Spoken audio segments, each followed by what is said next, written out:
राज्यनाट्य स्पर्धेचं आजचं नाटक आहे आधी बसू मग बोलू. चला तर बघूया.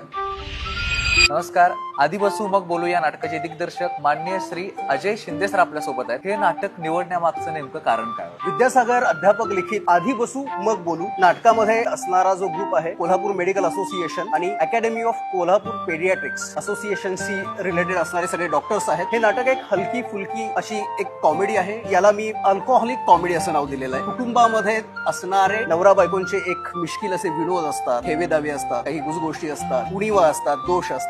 या सगळ्याचा उल्लेख या नाटकामध्ये आहे आणि हे नाटक हलकी नर्म विनोदी शैलीमध्ये प्रेक्षकांचं मनोरंजनही करतं, एक मेसेजही देऊन जातं. आपल्या आयुष्यामध्ये, आपल्या संसारामध्ये ऍडजस्ट करून घ्यायच्या एकमेकांची सोबत साथ देऊन कसं व्यतीत करता येईल हा असा एक त्याच्यामध्ये एक छोटासा मेसेज सुद्धा आहे. त्या संवादांमधून आत्मपरीक्षण करायला सुद्धा प्रेक्षकाला भाग पडतो. आत्ताचा शो हाऊसफुल झाला होता. रुबाब ची एक नवीन मराठी फिल्म 6 फेब्रुवारी 2026 ला रिलीज होतीये. फिल्मची जी टॅगलाईन आहे जी मला फार जबरदस्त अशी वाटलेली आहे आणि ती टॅगलाईन आहे एकाची नाही अख्ख्या जगाची लव्ह स्टोरी आहे. तर नक्कीच आपल्या जवळच्या चित्रपटगृहात जाऊन बघा. शेखर बापू रणथंबे देखील आणि दिग्दर्शित मराठी फिल्म रुबाब.